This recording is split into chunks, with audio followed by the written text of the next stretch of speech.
So we move on to next talk. It is presented by Dr. Shripurna Ghosh.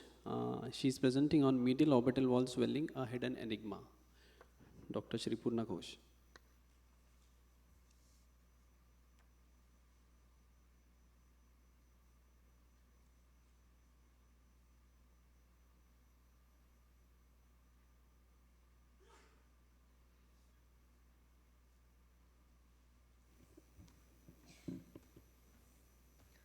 A very good afternoon, everyone. Hope everyone is having a great academic feast here. I will be speaking on the medial orbital wall swelling, a hidden enigma. It is basically a case. I have no financial disclosures.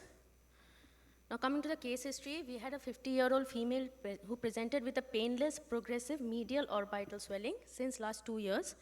On examination, she had a firm, non-tender, oval-shaped swelling in the medial aspect of the left orbit. Her NLD was patent. So the differential diagnosis which we could think of was a dermoid cyst and lipodermoid, the mucocele or an ethmoidal mucocele. This is the clinical picture. The swelling was such that it was causing a telecanthus and it was even causing an orbital compression, globe compression, sorry. On imaging, we can see her well circumscribed mass, which was non-enhancing. Here is the video.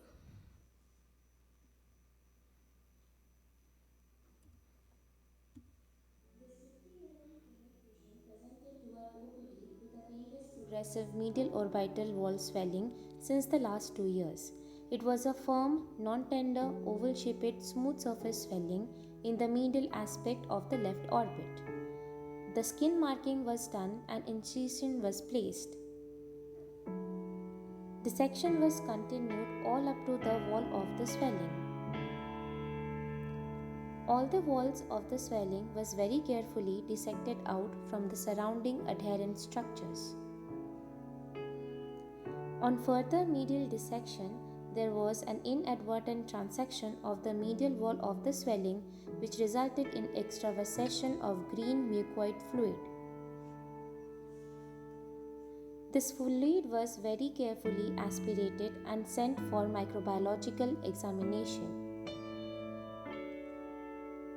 The medial wall was found to be densely adhered to the sutural line of the medial orbital wall.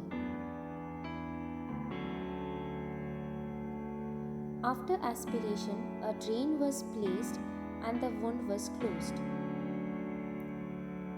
The patient was then put up for nasal endoscopic evaluation.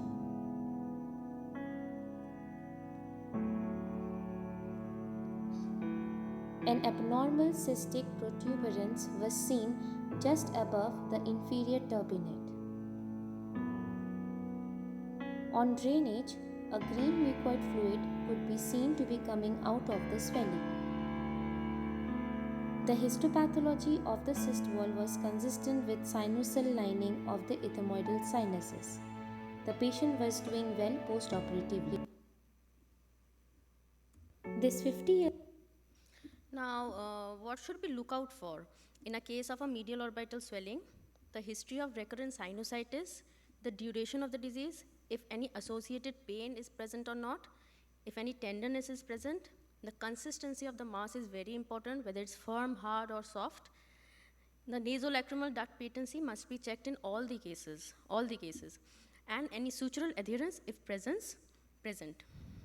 Thank you. Yeah, I want to ask, when you saw the imaging showed a definitive mass in the sinus. So why should one have gone externally to explore that? One can as well go for the DNA, and that would have been over then and there. Ma'am, we don't do DNA in our department. We actually refer it to a ENT That's surgeon. what? Yeah, but when I saw the mass, actually I did not suspect it will have a sutural adherence. I was thinking more towards a lipodermoid actually. So I thought think maybe you I didn't can excise understand it my completely. question. What I'm saying is the imaging already shows the mass in the sinus. So why should we interfere at all is my thing. Yeah, I actually, when I started planning the case, I did not think that, I thought maybe due to the section of the imaging, it is like, it's No, appearing it's from very the clear. sinus. It's not in the extracorneal space. Sorry, it's not here. Yeah. What madam is saying that you have seen a CT scan before doing I surgery, did see, right? I did see, huh. So the planning The is planning could have been better. I wish I should have referred it to an ENT surgeon earlier. Did you send the patient to an ENT guy? Yeah, but that was later, after the Later. surgery. After This kind of a picture it should have been sent to an ENT person right away, and the nasal wala was done later on. later on, when I did not realize it was an ethmoidal mucosal. Okay. You said you aspirated some material Yes. and sent it. What was the result like? It had staph, as far as I remember, staph.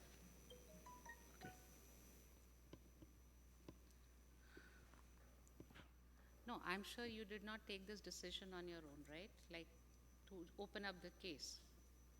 No, but I did not consult the ENT specialist before taking up the case. I should have done that. Yeah, very important, because this is a dangerous area. You could have gotten into more trouble. And well, that is one of the differential diagnosis of a medial canthal swelling. I mean, is it coming from the sinuses? Isn't it? That's the biggest thing we learn over That's here, what right? I learned during the surgery. Yeah, when and the that's fluid what- pus came out, that's when I Yes, realized it's yes. beyond my expertise. Yes. So it's not, everything is not like a dermoid cyst No, in it these wasn't, areas. yeah. You have to be careful of the sinuses. If you think it's that, you have to get a ENT, and we do not want to go into the sinuses. We are not very comfortable. No. We have no idea what happens there, right?